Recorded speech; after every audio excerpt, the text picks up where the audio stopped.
pouvez adopter une bonne attitude mentale à la promesse de Dieu. Comme quoi, c'est Dieu qui a dit la promesse. La promesse est mienne. Je ne la partage pas avec quelqu'un. Elle est mienne.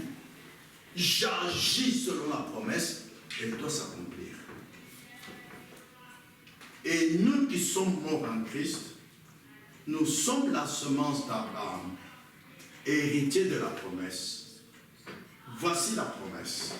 Genèse 17, versets 9 à 11. Lisons. Genèse 17,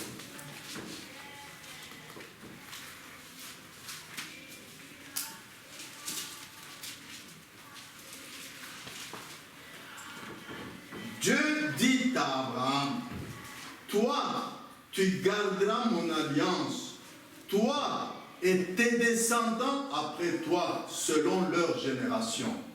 C'est ici mon alliance, que vous garderez entre moi et vous, et t'apposera après toi tout mâle parmi vous sera circoncis.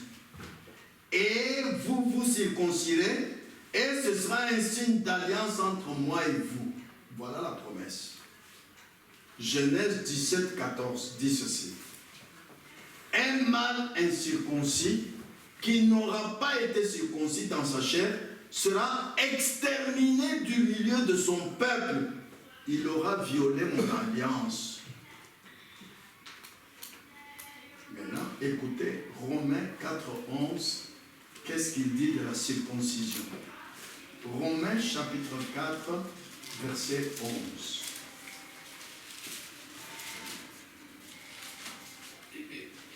Il reçut le signe de la circoncision comme sceau de la justice qu'il avait obtenu par la foi quand il était incirconcis, afin d'être le père de tous les incirconcis qui croient, pour que la justice leur fût aussi imputée. Maintenant, prenons Romains 2, versets 28 et 29. Le juif, ce n'est pas celui qui en a les dehors.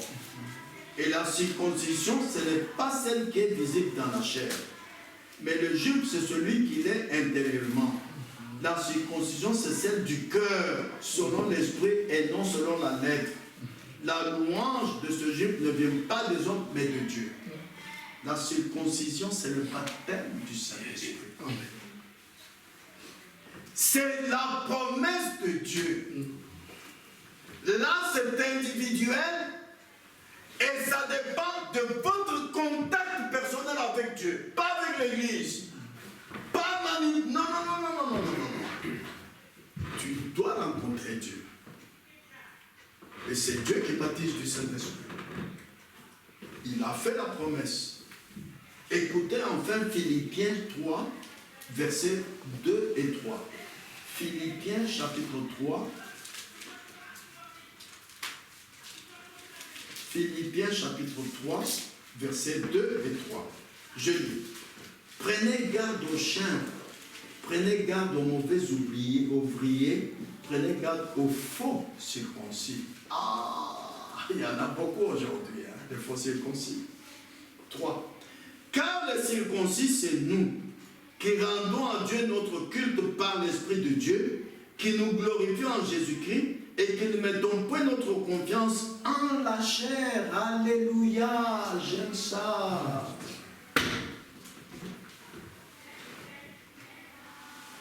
Prenez garde aux chiens. Qu'est-ce que le chien? D'après le sens de la Bible, c'est celui qui mange ce qu'il a vomi. Sortez du monde, vous sortez du monde, après vous rentrez du jour 4, vous rentrez du jour 1. Vous êtes un chien. Ce n'est pas bien. Vous êtes un faux circoncis. Frères et sœurs, sachez-le, c'est l'enseignement biblique. Vous ne pouvez pas quitter le monde et y retourner. Et ce n'est pas par votre force, par votre savoir. Non, c'est par la puissance du Saint-Esprit que vous quitterez pour toujours. C'est par le baptême du Saint-Esprit. Et aujourd'hui, sachez-le bien, sachez bien que tout homme, toute femme qui a fait l'alliance avec Dieu comme Abraham, Dieu revient auprès de toi pour confirmer l'alliance par le baptême du Saint-Esprit. Et il ne t'oblige pas à avoir le baptême du Saint-Esprit, il te donne une promesse. Et chaque promesse de Dieu est infaillible. Ça dépend de votre attitude mentale. Comment vous vous approchez de la promesse de Dieu. Comment vous croyez la promesse de Dieu. C'est si simple. Mais si vous n'avez pas la foi pour mettre la promesse de Dieu en pratique, en suivant la voie des hommes, elle ne s'accomplira jamais. Vous devez suivre la voie de Dieu. Même si elle paraît ridicule, même si la voie de Dieu paraît impossible, même si tout le monde se moque de vous en disant non, vous vous trompez, ne les écoutez pas. Ne faites pas confiance en la chair, dit la Bible. Quelque chose qui vient de la chair, que ça vienne de mon frère, de ma soeur, de l'église, je mets de côté. J'attends que le Saint-Esprit me conduise. J'attends l'inspiration spirituelle. Jésus a dit, sans moi, vous ne pouvez rien faire. Retenez cela, frères et sœurs. Ce qui arriva en Égypte cette nuit-là, cette nuit terrible, où les enfants d'Israël devaient aller en exode, juste avant que la mort, le dernier fléau n'ait frappé, Dieu exigea un signe. N'est-ce pas étonnant de voir comment Dieu agit toujours par des signes, des symboles et des preuves? Retenez cela. Vous n'avez pas besoin de quelqu'un pour voir que Dieu agit. Non, vous avez besoin de signes. C'est sa manière de faire qui n'a pas changé. Nous lisons au commencement dans Genèse 1,14. Lisons. Que la Bible nous enseigne que Dieu utilise toujours des signes. Dieu dit qu'il y ait des luminaires dans l'étendue du ciel pour séparer le jour d'avec la nuit, que ce soit des signes pour marquer les époques, les jours et les années. Maintenant, c'est par là que nous allons terminer. Nous avons des signes pour nous montrer que ce septième âge arrive à la fin. Que l'épouse va quitter la terre pour aller dans sa demeure qui lui était promise. Vous n'allez pas entendre les gens dire « Faites attention, nous sommes là !» Non. Il y aura des signes. C'est ce que la Bible nous enseigne depuis Genèse. Nous lisons également en Genèse 4, verset 15. Faites attention comment nous allons terminer, s'il vous plaît. L'Éternel lui dit, si quelqu'un tuait Caïn serait vengé cette fois. Et l'Éternel mit un signe sur Caïn pour que quiconque le trouverait, qu'il ne le tuait point. C'est sa manière de faire. Dieu met un signe sur un croyant. Aucun démon n'a aucun pouvoir sur vous. Amen. Aucun humain n'a aucun pouvoir sur vous. Aucun gouvernement n'a aucun pouvoir sur vous. Même s'ils disent, je voulais vous tuer, mais voici, tuez-moi s'il vous plaît. Tuez-moi. Vous croyez en ce que Dieu a mis un signe sur vous. Il est écrit en Proverbe, celui qui se confie à l'Éternel est protégé. Dieu est votre protecteur. Et vous lui dites que ta volonté soit faite. Même si on voit que, vous voyez que maintenant, vous allez dire, mais Dieu n'est pas avec moi, comment on tire sur moi? Mais ceux qui s'adressent à la paix de vous n'ont pas fait ça. Même jusqu'au bord du feu, ils avaient toujours confiance que Dieu nous protège. Amen. Ils sont entrés dans le feu, alors aucun cheveu n'a brûlé, aucun habit n'a brûlé, et il y a eu un quatrième homme parmi eux. Dieu est venu. La foi n'est pas le raisonnement. Ne raisonnez jamais avec la parole. Vivez la parole telle qu'elle est écrite. Vivez la promesse de Dieu telle qu'elle est écrite. Alors Dieu viendra accomplir sa promesse. Amen. Ah, frères et sœurs, Dieu agit par des signes. Écoutez maintenant en Marc 16, verset 17. Mon frère, tu peux lire en version David. Parce que Louis II dit, voici les miracles qui accompagnent ceux qui auront cru. Mais écoutez David ce qu'il dit. Marc 16, verset 17.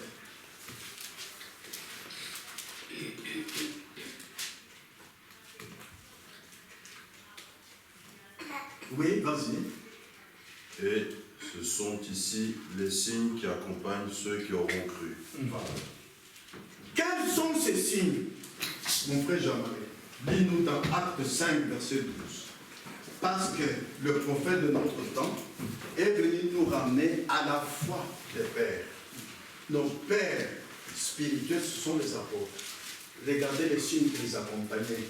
Réfléchissez, est-ce que ces signes sont parmi nous? Lis, Acte 5, verset 12. Beaucoup de miracles et de produits se faisaient au milieu du peuple par les mains des apôtres. Et se tenaient tous ensemble au portique de Salomon. Et aucun des autres n'osait se joindre à eux, mais le peuple les louait hautement. Le peuple les louait hautement, pourquoi? Parce qu'ils voyaient les signes. Qu'est-ce que les signes? Les miracles. Quelque chose que quelqu'un n'a jamais fait. Quelque chose d'attrayant. Dans la vie de Pierre, acte 3, quand il a prié que le boiteux a marché, tous les yeux étaient braqués sur Pierre.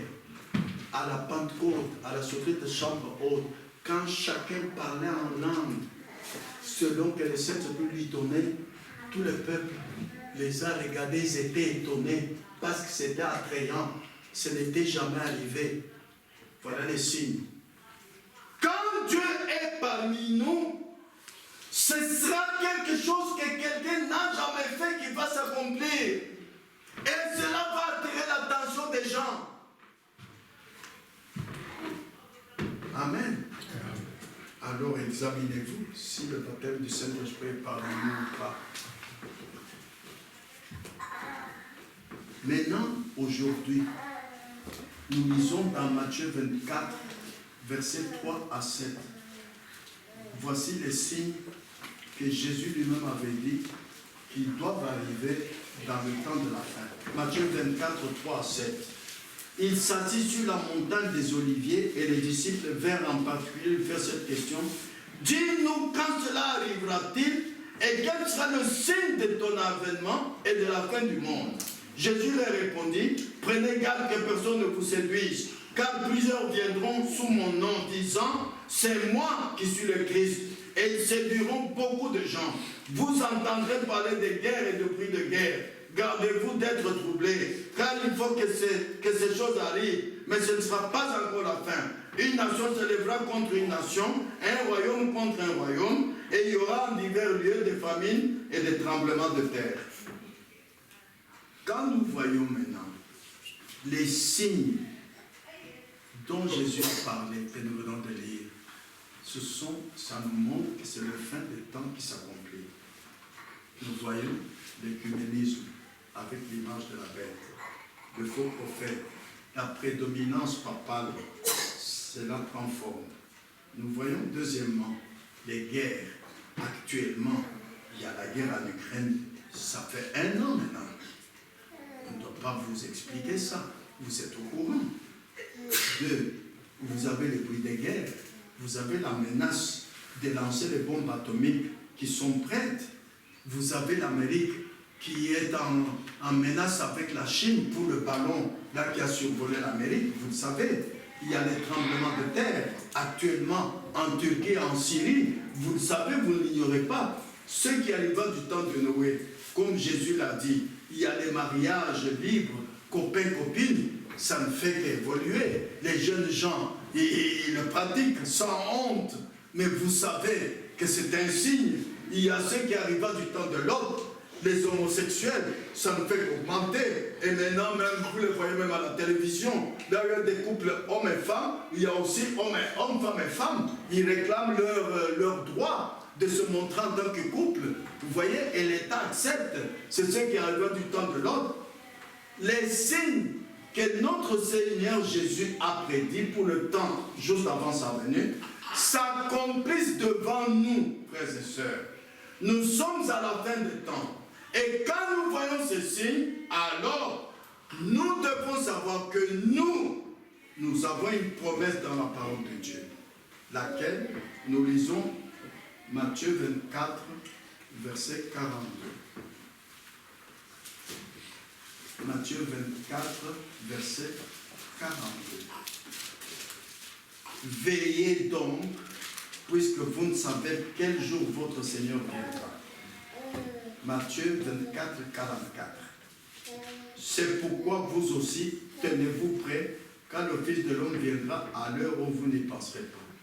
Se tenir prêt, c'est quoi? La prédication d'aujourd'hui, le baptême du Saint-Esprit et le signe. C'est indispensable. C'est la preuve devant Dieu que j'ai accompli tes exigences. Le baptême du Saint-Esprit. Maintenant, écoutez, un signe de ce qui arrivera du temps de l'autre, qui est parmi nous aujourd'hui. Les gens ne pensent pas, quand nous voyons tous ces signes, qu'est-ce que Dieu nous a promis? 24, 37 à 39. Ce qui arriva du temps de Noé arrivera de même à l'avènement du Fils de l'homme. Car dans les jours qui précédèrent le déluge, les hommes mangeaient et buvaient, se mariaient et mariaient leurs enfants, jusqu'au jour où Noé entra dans l'arche. Ils ne se doutèrent de rien. Jusqu'à ce que le déluge vint et les emporta tous. Il en sera de même à l'avènement du Fils de l'homme. Voilà une promesse qui doit attirer notre attention. Si tu vois qu'un frère, une sœur, malgré la guerre de l'Ukraine, ça fait 1 an maintenant, malgré le tremblement de terre en Turquie, en Syrie, qui éveille l'attention des gens du monde, parce qu'il y a plus de 45 000 morts jusqu'à aujourd'hui, et ça va encore augmenter, mais vous devez vous dire, mais Jésus revient, je dois être prêt. Mais quand cela ne vous fait rien, il y a quelque chose qui ne va pas avec votre foi. Il y a quelque chose qui ne va pas. Vous devez être prêt. Comment? Examinez dans votre vie avec vous le baptême du Saint-Esprit, et c'est par là que nous avons terminé. Aujourd'hui, il y a beaucoup de faux circoncis. Comment? Oh, mais je me suis repenti. La question a été posée à Pierre, homme frère, que ferons-nous? Il a dit, repentez-vous, faites-vous baptiser de Jésus-Christ, et vous recevrez. Mais je l'ai. Ce n'est pas parce que tu te déclares que tu l'as. Il doit être manifesté. Le signe est toujours visible. Tu diras, comment est-ce qu'il va se manifester? Acte 1:8 va s'accomplir dans votre vie. Vous recevrez une puissance. Il y aura des œuvres de puissance dans votre vie. Quand il est descendu à Pentecôte, tous parlaient en langue, selon que le Saint-Esprit leur donnait. 1 Corinthiens 2:11. Le Saint-Esprit donne tous les dons spirituels à chacun comme il veut. Nous prions que ta volonté soit faite. Mais qu'est-ce que toi, Dieu t'a donné comme don spirituel? Si tu n'en as pas, c'est que tu n'as pas de baptême du Saint-Esprit. La Bible ne peut pas mentir, frère. Alors demande à Dieu, Seigneur, si je réellement suis baptisé du Saint-Esprit, mais qu'est-ce que je dois faire dans le corps de Christ? Quel est mon don? Quelle est mon opération spirituelle? Enseigne-moi de cela, Seigneur. Demandez, on vous donnera. Amen. Mais tu ne demandes pas. Tu ne connais même pas Dieu. Il y a quelque chose qui ne va pas, frères et sœurs. Il y a beaucoup de faux circoncis. Tais-toi seulement. C'est les gens qui te diront, ah! Et surtout, je veux vous donner quelque chose. Vous allez dire, frère, mais tous n'ont pas des dons spirituels. Je vais vous donner ce que tous ceux qui sont baptisés du Saint-Esprit doivent avoir. Nous lisons dans Galates 5, verset 22. Galates 5, verset 22.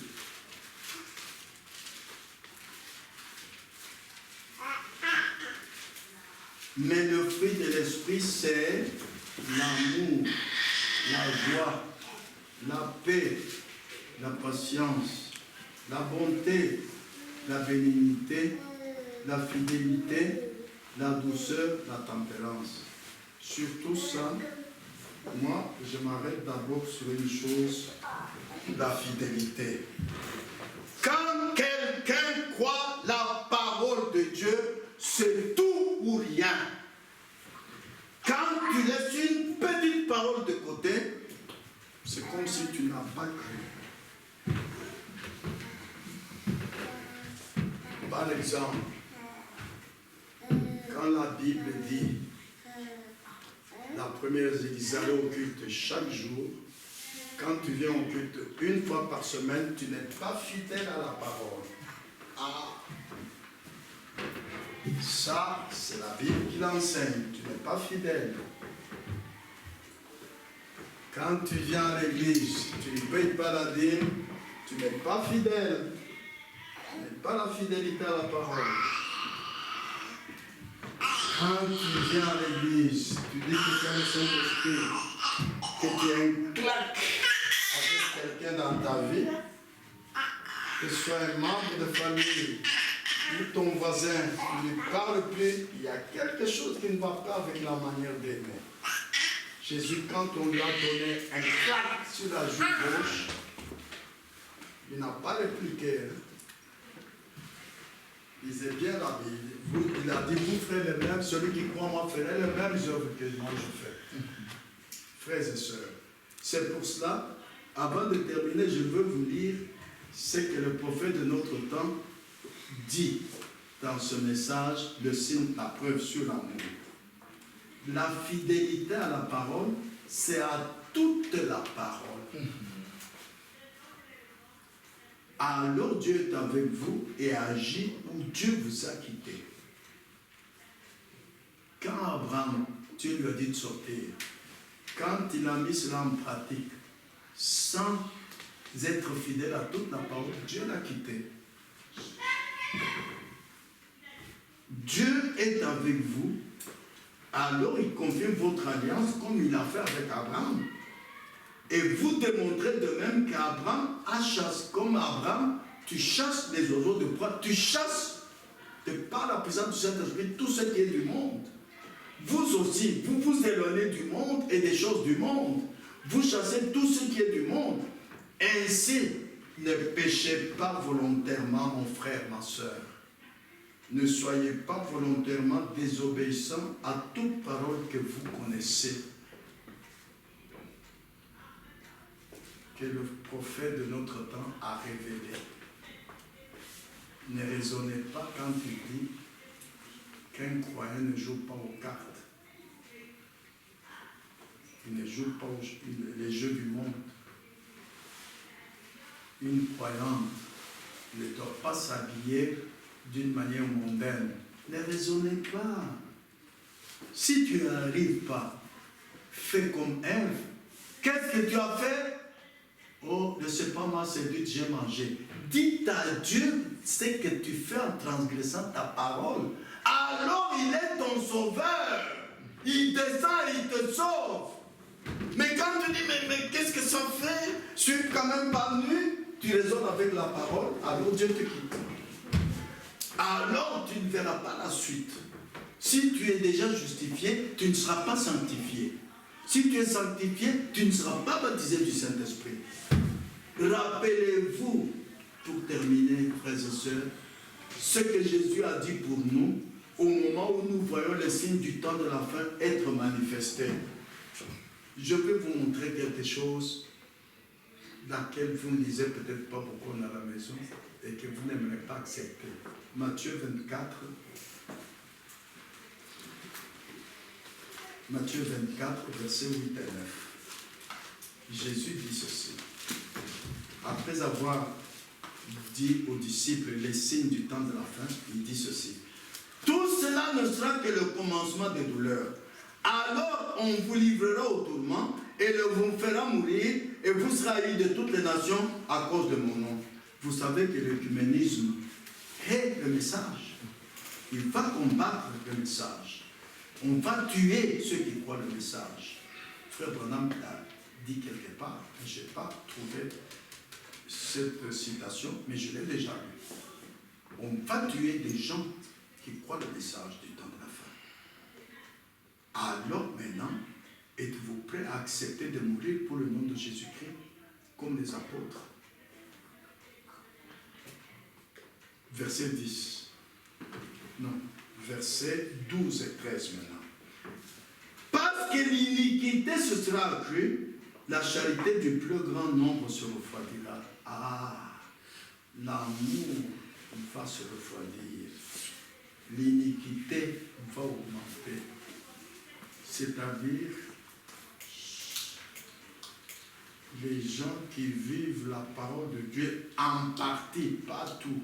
Ils disent, mais je n'ai rien fait de mal. Si, mon frère, c'est Matthieu 4,4 dit, l'homme ne vivra pas de pain seulement, mais de toute parole. Pas d'une partie de la parole. Mais ce n'est pas encore la fin du temps de grâce. Hein? Ne pensez pas que quand vous avez transgressé la parole, c'est fini pour vous. Non. Revenez à Dieu en vous repentant et en demandant que Dieu soit votre force. Ceux qui se confient à l'Éternel renouvellent leur force, dit la Bible. Vos forces seront renouvelées. La place numéro 1 à la parole. N'est-ce pas? Donnez à Dieu la première place.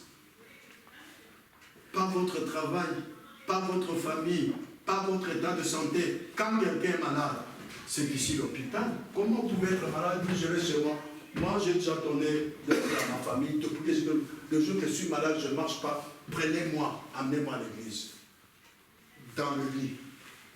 Parce que l'église est l'hôpital numéro 1.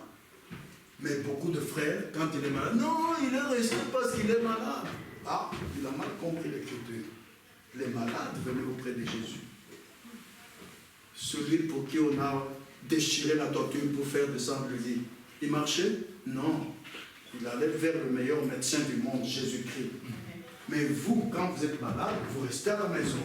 Vous avez mal compris la parole. Frères et sœurs, revenez à la parole. Et maintenant, il dit encore, écoutez, Matthieu 24, 12, 13, celui qui persévérera jusqu'à la fin sera sauvé. C'est le temps de persévérer. Maintenant, écoutez ce qu'il dit dans le message, le signe, la preuve, à la page 9. Il dit ceci, le prophète de notre temps. Nous devions, pendant ce temps, nous aimer les uns les autres. Qu'il n'y ait pas de problème dans l'amour. Parce que nous avons vu que si vous avez dans le fruit de l'esprit Galate, il y a l'amour, n'est-ce pas? Mais quand l'amour de Dieu est dans votre cœur, vous pardonnerez tout. L'Église et les croyants devaient être inséparables. Allez, frère Jean-Marie, viens lire. Sinon, les frères vont dire, frère, quand ils commencent à nous dicter des choses de sa père.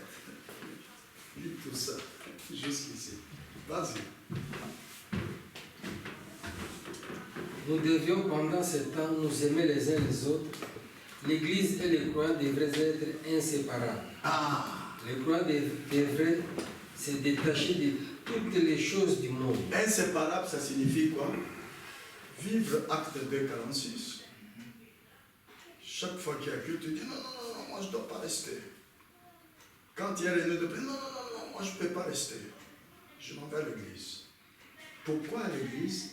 C'est là où Dieu a fait la promesse que je suis là quand 2 ou 3 sont assemblés.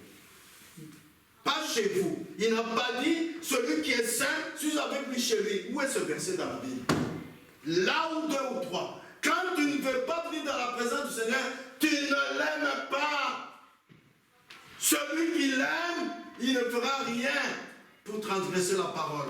Celui qui l'aime, il voudra toujours venir auprès de lui. Un jeune garçon qui te dit, toi jeune fille, je t'aime beaucoup, je vais te produire, je vais voir les preuves de ton amour. Moi j'ai eu des filles, on a fiancé. Le fiancé vient chaque soir. Même s'il travaille, il vient. Bonsoir, bonsoir papa, bonsoir maman. S'il ne vient pas, s'il se sépare de sa fiancée, il ne l'aime pas. Tu te sépares de l'assemblée, tu viens quand tu veux, tu n'aimes pas le Dieu qui est dans l'assemblée. Continue. Il devrait se séparer de tout ce qui est impie. Remarquez, autrefois, ils ne s'étaient pas seulement réunis pour discuter et dire « nous les croyons ». Ils s'étaient rassemblés pour appliquer le sang et non pas pour dire « oh bien sûr, je crois cela » et rentrer ensuite à la maison. Ils devraient appliquer le sang afin que les signes soient visibles et rester ensuite sous les signes. Le problème de nos assemblées aujourd'hui, frère, mais regarde cette assemblée, ça c'est anti-biblique, frères et sœurs, c'est anti-biblique. Nous avons lu avec vous qu'on se détache de tout ce qui vient de la chair. Amen. Si nous nous assemblons comme Dieu l'a dit, nous verrons l'action du Saint-Esprit au milieu de nous. Nous verrons la puissance de Dieu au milieu de nous. Nous verrons les opérations du Saint-Esprit se manifester au milieu de nous. Alors réveillons-nous, puisque le signe qui nous montre que la fin du temps est là. C'est encore le temps de grâce. Nous dit, je ne vous dis pas que nous avons raté l'enlèvement. Non! Nous avons encore toute l'occasion de participer à l'enlèvement. Mais en revenant à la parole et en manifestant le signe. Le signe, c'est le baptême du Saint-Esprit. Démontrer, pas proclamer à la bouche, non, démontrer. Amen. Comme les enfants d'Israël ont appliqué le sang comme signe visible, ensuite sont restés sous le signe, restés sur la voie de Dieu et ne marchaient pas sur la voie des hommes. Alors, vous devez savoir que la voie de Dieu, ce n'est pas une voie où on vous a mis le tapis. Écoutez, nous allons terminer. D'ailleurs, ce sont les 2 dernières citations. Et nous avons terminé. Dans l'alliance confirmée d'Abraham, au paragraphe 97, il nous dit ceci.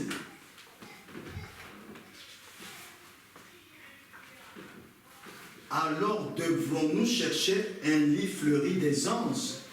Devrons-nous chercher le chemin facile? Voilà ce que beaucoup cherchent. Non. Dois-je être transporté au ciel sur un lit fleuri d'aisance, alors que les autres ont combattu pour gagner le prix et ont navigué sur la mer ensanglantée? Non. Je dois combattre si je dois régner. Augmente mon courage, Seigneur. Voilà ce que nous devons demander à Dieu. C'est ça. Nous ne demandons pas des choses faciles. Vous savez, aujourd'hui, l'Église cherche simplement à s'endormir, à s'éventrer avec une autre espèce de théologie. Non. Écoutez la dernière citation, et nous avons terminé. Lorsque vous adoptez des credos au lieu de la Bible, alors c'est l'Église que vous prenez pour votre salut. Or, c'est Christ qui est votre salut.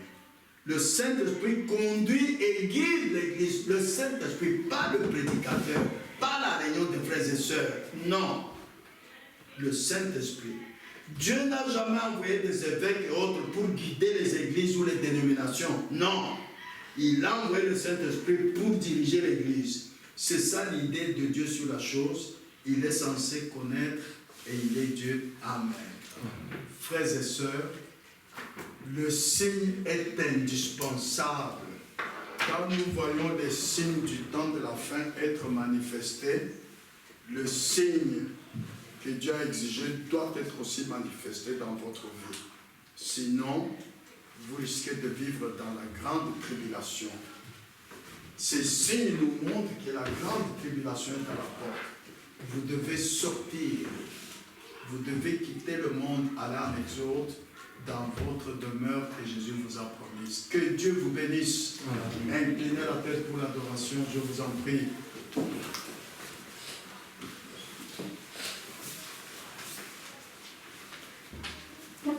Mon frère, ma soeur,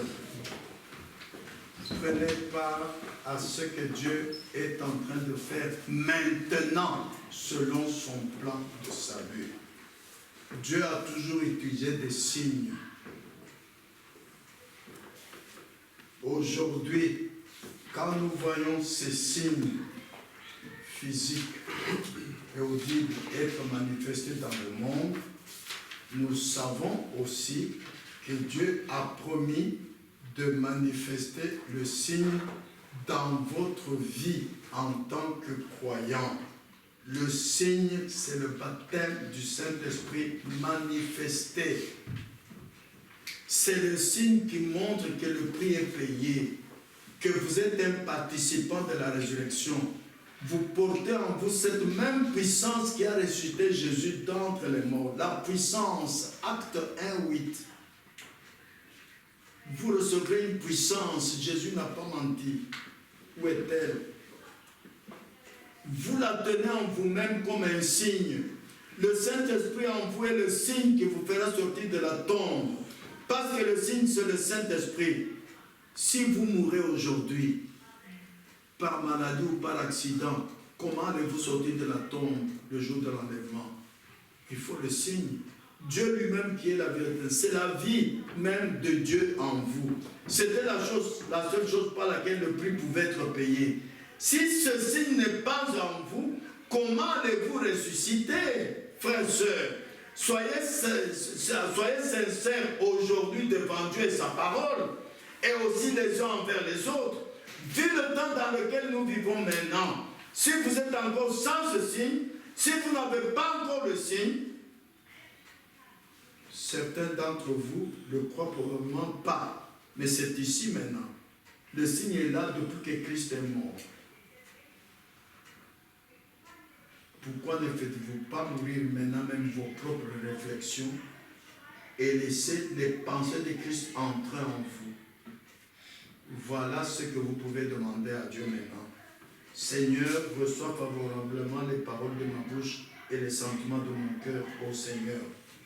Si vous demeurez en moi et que ma parole demeure en vous, a dit Jésus, demandez ce que vous voulez et cela vous sera accordé. Combien de personnes ici savent que par leur façon de vivre, ils ne montrent pas le signe? Ils savent qu'il n'est pas encore là.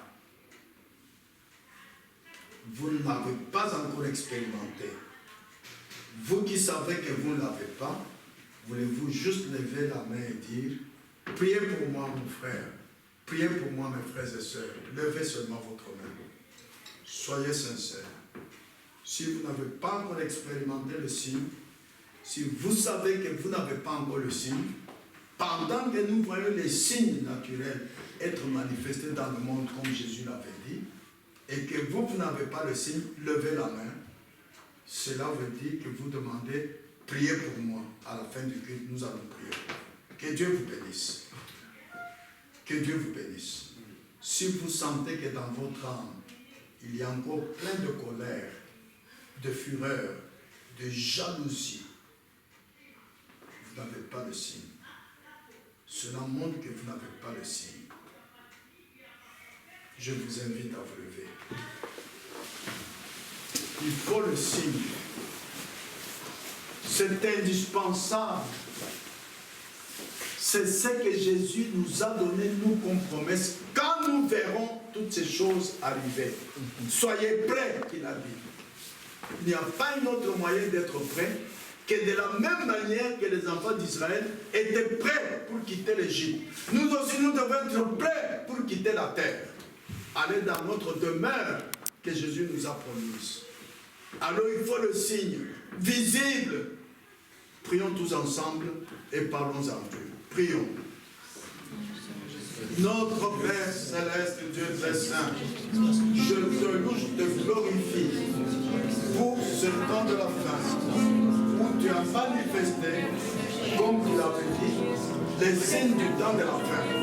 Le tremblement de terre, la guerre, le bruit de guerre, cela montre certainement que ce temps touche à sa fin. Que notre exode est là. Oh Dieu Tout-Puissant, réveille ceux qui dorment. Réveille ceux qui dorment, Seigneur. Père Tout-Puissant, Père glorieux, c'est le temps de l'exode pour l'épouse. Il faut le signe démontrant que le prix a été payé, démontrant que l'église de Dieu, l'exigence de Dieu a été accomplie dans la vie. Merci Seigneur. Oh Dieu Tout-Puissant. cœur de ceux qui sont encore devenus esclaves par le diable. Dieu le vainqueur de Satan. Merci. Merci. Merci Seigneur. Merci.